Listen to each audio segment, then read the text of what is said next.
Hello बच्चों, कैसे हैं आप सभी। मैं मिसेस अनु रॉय आप सभी बच्चों का उड़ान एकेडमी में स्वागत करती हूँ। बोर्ड पर आप देख पा रहे हैं लोक साहित्य। लोक साहित्य आखिर क्या है?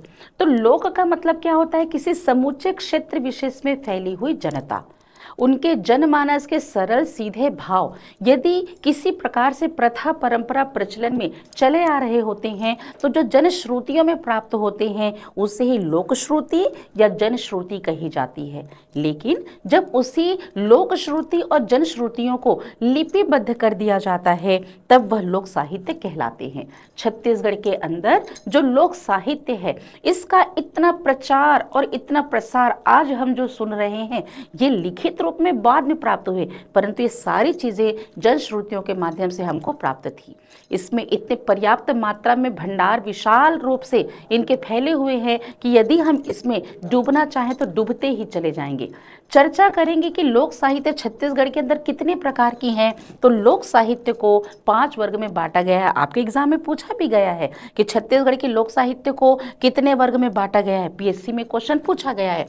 ये 5 वर्ग में बांटे गए हैं। लोकगीत, लोक नृत्य, लोक गाथा, लोक कथा और लोक नाट्य।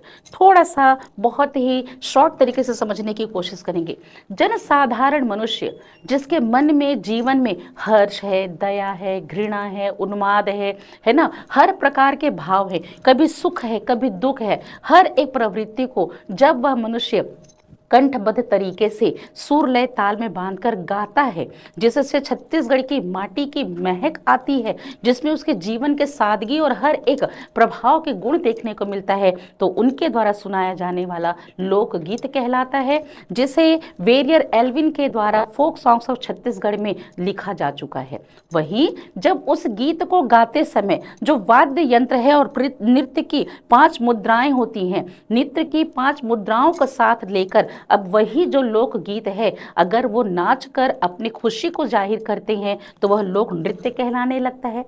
कथा जिसका जन्म लेखन से पहले ही हो चुका था, विषयों पर अपनी कल्पनाओं और अनुभव को साझा करने के लिए मोती की माला की तरह एक के बाद एक घटनाक्रम को बांधकर जब वो सुनाया करते हैं तो लोक कथाएं कहलाती है। सृष्टि पर आधारित है, सामाजिक कथाएं हैं, व्रत संबंधी कथाएं हैं, पुराणों पर आधारित कथाएं हैं।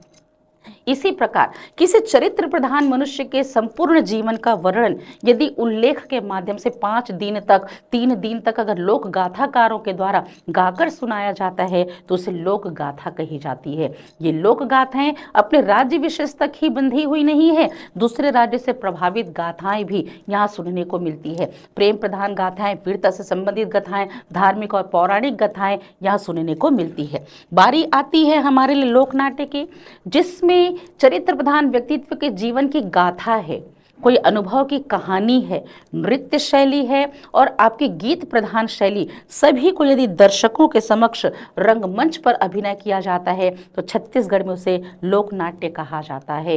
ये लोक नाट्य जिसके बारे में अगर आप सुनेंगे तो छत्तीसगढ़ में लोक नाट्य की परंपरा सबसे प्राचीन मानी जाती है। प्रमाण भी मिलता है हमारे लिए सीता वेंगरा की गुफा में प्राप्त एक नाट्यशाला, और इसी का आधुनिक रूप आपको रंगमंच में देखने को मिलता है।